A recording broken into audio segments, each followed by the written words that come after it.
की 20 हजारों करोड़ शेल कंपनियों में इनकी हैं और आप इन पे इंक्वायरी नहीं कर सकते।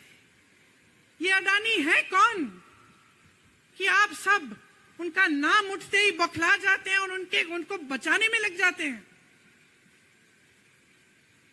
देखिए, आप इस देश के देशवासी हैं, ये देश आपका है, ये लड़ाई आपकी है।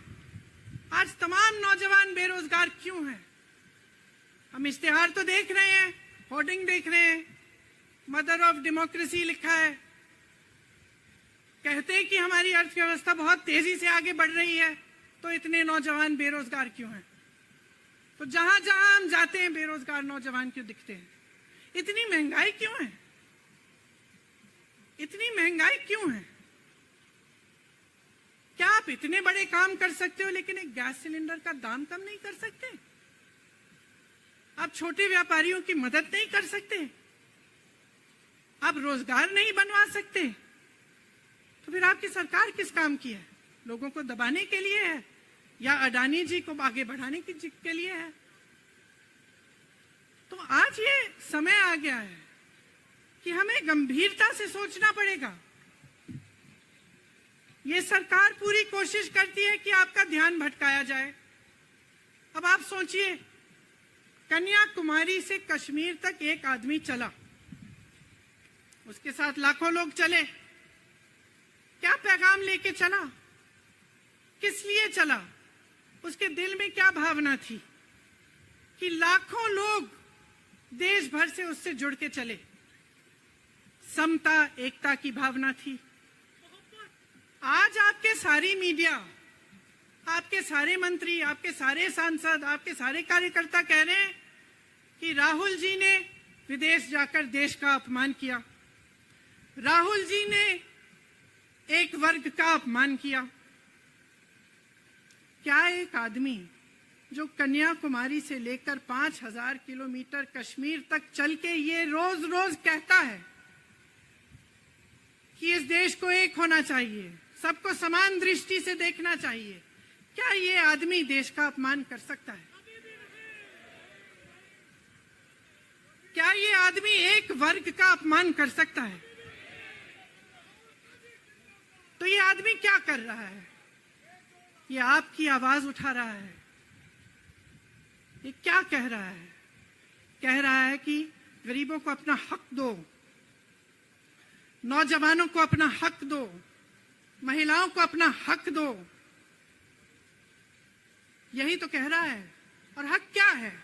हक ये है कि जो आपका है वो आपके हाथों में जाना चाहिए, किसी बड़े उद्योगपति के हाथ में नहीं जो प्रधानमंत्री जी के मित्र हैं। ये है आपका हक। उसी हक की लड़ाई लड़ रहा है। तो आप समझिए, ये एक इंसान की बात नहीं है, ये एक राहुल गांधी की बात नहीं है, ये पूरे देश की बात है। जब हम कहते हैं लोकतंत्र को बचाना है, तो हम किस बात को बचाने की कह रहे हैं? क्या कह रहे हैं हम? लोकतंत्र क्या होता है? खुल के जवाब मांगो, सवाल उठाओ। यही तो लोकतंत्र है कि आपको कोई आपत्ति है, कोई समस्या है, आप किसी के पास जाकर अपना हक मांग सकते हैं। आप कह सकते हैं, भाई हमारे लिए ये क्यों नहीं किया? इतनी महंगाई क्यों है? हमारे लिए रोजगार क्यों नहीं बनाए? लेकिन आज यही हक आपसे छीना जा रहा है और आपका ध्यान इधर उधर भटकाया जाता है और इतनी चीजों को फैलाया जाता है जो सच नहीं है, झूठों को फैलाया जाता है। आप सोचिए, राहुल गांधी दुनिया के सबसे बड़े जो शिक्षा के संस्थान है वहां से पढ़ के आए हैं। हार्वर्ड और कैम्ब्रिज की उनकी डिग्री है। कैम्ब्रिज से उन्होंने इकोनॉमिक्स में मास्टर्स डिग्री, एमफिल डिग्री उनको मिली। आप उसको पप्पू बनाते हैं। पूरे देश भर में आपकी सहायता के साथ मेरे मीडिया के दोस्तों, डिग्री आपने देखी नहीं, सच्चाई आपने देखा नहीं, उनको पप्पू बना दिया।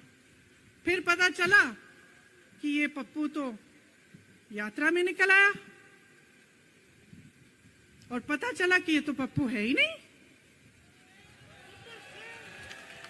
इसके साथ तो लाखों लोग चल रहे हैं।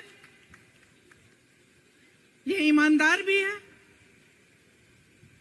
ये सब बातों को समझता भी है, ये जनता के बीच जा रहा है, जनता की समस्याओं को सुन रहा है, तो जनता इसके साथ चली जा रही है। तो घबरा गए कि राहुल गांधी ने संसद में वो सवाल उठाए जिनका उनके पास जवाब नहीं है।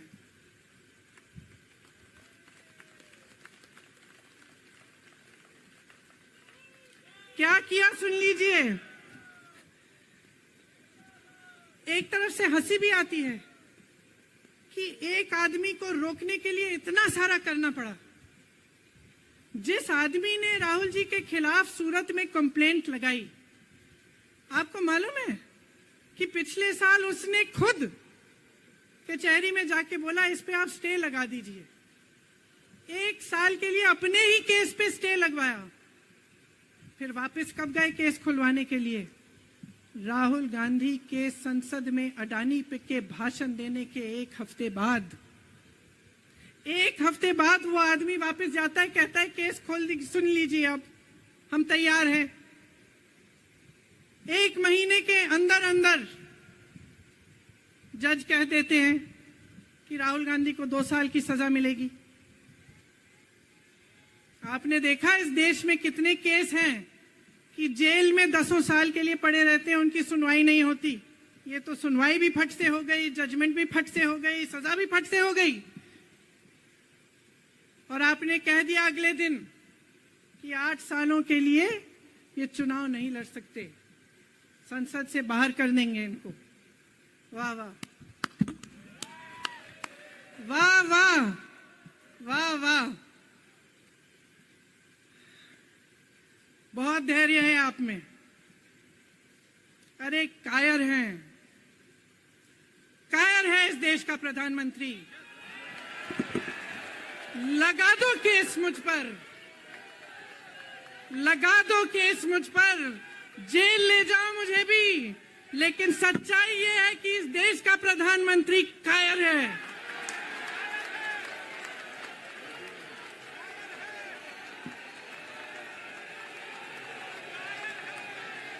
अपनी सत्ता के पीछे छुपा हुआ है, अहंकारी है। और इस देश की बहुत पुरानी परंपरा है, इस देश की बहुत पुरानी परंपरा है, हिंदू धर्म की पुरानी परंपरा है कि अहंकारी राजा को जनता जवाब देती है। और इस देश की बहुत पुरानी परंपरा है कि अहंकारी राजा को ये देश पहचानता है। मेरे परिवार ने मुझे एक चीज सिखाई है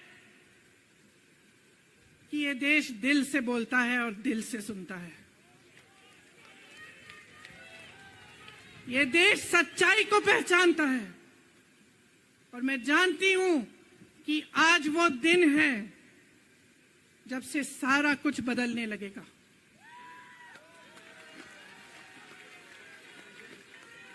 मेरे मीडिया के साथियों, मैं आपसे कहना चाहती हूं, बहुत हो गया है, बहुत हो गया है। मैं जानती हूं आप पर कितना दबाव है। मैं जानती हूं कि आपको लाइन भेजी जाती है कि आज आपको ये कहना है, आज आपको ये लिखना है। लेकिन आपकी एक बहुत बड़ी जिम्मेदारी है। आज लोकतंत्र खतरे में है। अगर सरकार सवाल उठाने वाले को 8 सालों के लिए संसद से निकाल सकती है, अगर कह सकती है कि तुम्हें चुनाव लड़ने की ही इजाजत नहीं है, तो बहुत गड़बड़ है, बहुत गलत हो रहा है।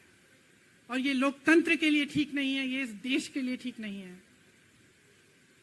जब आप पत्रकार बने, शुरू में जब आप काम के लिए आए, तो आपके दिल में भी ये होगी बात कि देश के लिए मैं सच्चाई बोलूंगा, मैं सच्चाई बोलूंगी। आज आप बोल नहीं पा रहे हैं, हिम्मत करिए, खड़े हो जाइए आप भी। और जैसे खड़गे जी ने कहा कि तमाम पार्टियों ने आज अपनी आवाज उठाई है, उनका हम सब धन्यवाद देते हैं। और हम सबको एक होना पड़ेगा। इसलिए होना पड़ेगा क्योंकि आज ये देश खतरे में है।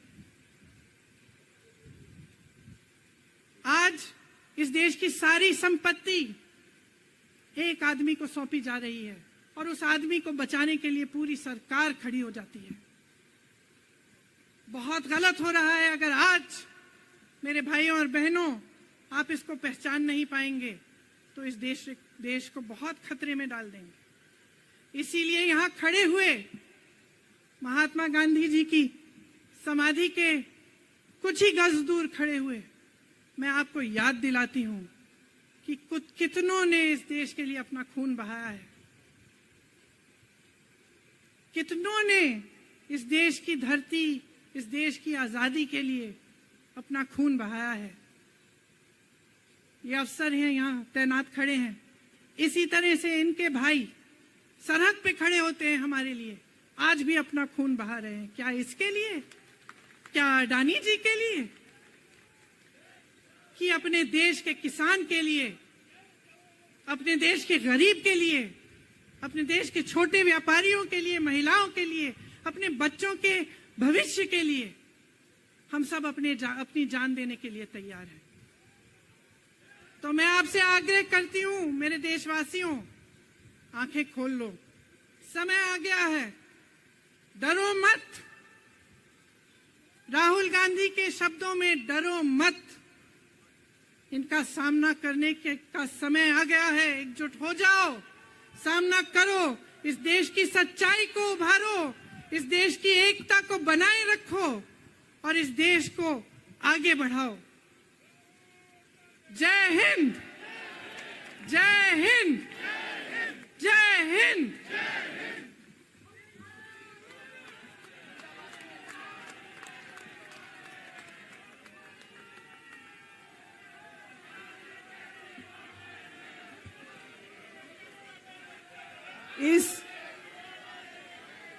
इस बहुत ही इनकलाबी तकरीर के बाद, मर्मस्पर्शी भाषण के बाद मैं फिर से गुजारिश करूंगी एक भजन की प्रस्तुति के लिए और उसके बाद फिर से